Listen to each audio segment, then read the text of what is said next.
And now we're joined by Andrew Lopez, Pelicans sideline reporter. Andrew, the Pelicans got two good looks trying to tie it in the end, but both were just off. What'd you think of those last couple plays that the Pelicans drew up? Okay, I'm going to be honest. I loved it. Okay. I think it was a great play design. It was a very unique play design. You had all four guys in the backcourt running toward the goal, and I think some people are like, what is that play?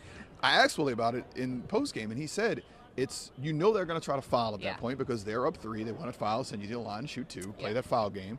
And he said it's hard to foul somebody when they're moving downhill at you.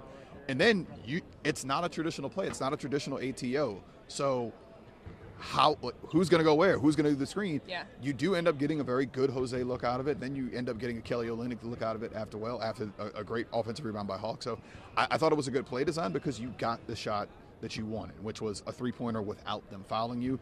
Obviously, you want that to go down if you're a Pelicans fan, but overall, I like the very unique design of it. Yeah, look, on the second night of a back-to-back, I'm sure a little fatigue as well played into that third quarter. You know, the third quarter, the Pelicans only scored 15 points. What's kind of been the issue with the slow starts? That's kind of become a trend over these last couple games. They did that just a couple nights ago against the Rockets, only 15 points. I was going to say, it felt like we were watching the game from the other night when, the Rockets win that game at home and they only won one quarter. It just happened to be the third. So sometimes, other teams are making adjustments. How are you answering to those adjustments? You're coming out of I don't want to say you're riding high coming off the first half, but you're trying to navigate, okay, where's this punch coming from? But a lot of times with this team, what you're seeing is when you have a lot of guys playing in different roles, shots just don't fall. And sometimes it's that, and sometimes it's, the ball's not moving. Sometimes it feels like it's a little bit of a different thing every night. The other team is going to come out, they're going to up their defensive intensity, and the Pelicans have to be able to match that intensity. Yeah, and look, no Zion Williamson, no C.J. McCollum, but other guys stepped up. I feel like we kind of saw some of the best performances from Carlo Matkovic and Antonio Reeves tonight. Yeah, Tone came in, he's been in Birmingham, he's coming back in, had a lot of big shots there in the second quarter, but Carlo is 13 and 11, second career double-double. He's really started to play with these consistent minutes. We talked to him, I think it was after the Rockets game in Houston. So I guess Saturday night. It feels like a very long time ago at this point. But talked to him after that game, and I mentioned, I was like, how does it feel getting these consistent minutes? And he likes the trust that's been put in him. Talked to Willie pregame about it, and Willie said, look, we want to see what he can do. There's a difference. He's like, one of the beautiful things in this league is when you can go to the G League and you're playing there, and then you're playing on this court the next day and you're getting consistent minutes. So liked what we saw from him, and he's continuing to show as long as he can, not be afraid to shoot these corner threes and shoot those threes from top, he can be a very good piece for you. Yeah, absolutely. And look, for this Pelicans team, it just kind of feels like, Trey Murphy has been leading the way, these last couple games, especially with Zion Williamson out tonight again. Trey Murphy was the leading scorer for the Pelicans tonight. It wasn't his best night from 3. He's kind of been in a slump from beyond the arc these last couple games, but he's been contributing in so many other ways. We're kind of seeing the best of Trey Murphy, too, in other ways. I think the biggest thing for Trey is he's the top of the scouting report right now, especially on the games where Z is out. So you're going to get their best wing defender. You're going to get their second best guy. We've seen teams front him. We've seen teams try to deny him the ball. We've seen teams, send doubles at him right away. That's why his assist numbers have gone up so much since January. Yeah. And it's nice to see this part of his evolution. AD says it all the time. It should be studied because he's getting better in every facet of his game.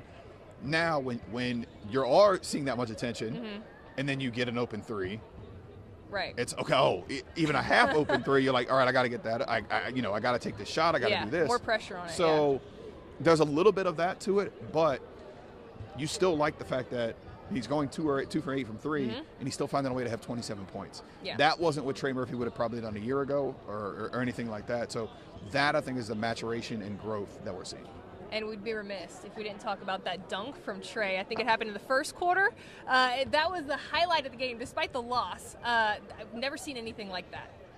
So I'm standing on the opposite sideline, waiting for Coach to come out for our sideline report. Yeah. And Trey's shooting at the line, and I look at him, and I'm like, and he just goes, it's crazy. Huh? I was like, yeah. So even he knows it was a crazy dunk. You heard Willie talked about it post-game too. Like, that was absolutely insane. He's looking the other way when Ridiculous. Just unreal. Ridiculous. Unreal. Sports Center top 10. Look, 4th consecutive loss for the Pelicans. How do they kind of bounce back? How do they turn things around to these next couple games? It's going to be tough. You got a Clippers team coming in here they're obviously fighting for spot. Yeah. Orlando Magic team who has suffered a lot of injuries like you so far this year. They're fighting for their spot in the Eastern Conference. They're right there in the play-in mix right now. You just have to continue to play hard and compete. And I think that's the only thing really in these last, month of games that you're asking for from this team. Is go out there, play hard, and compete. And as long as you're doing that, I think good things are going to come. You know where you're at right now. You know what the season is. You look at what Memphis did a year ago. Memphis was a team who had high expectations, suffered a lot of injuries, suspensions, things of that nature. They get the number 9 pick. And look where they are right now, top half of the Western Conference. That's what you want to aspire to be next year. Yeah, and Willie Green mentioned, too, after the game, he liked the resiliency he saw from his team in that 4th quarter. Hopefully that carries over to these next couple games.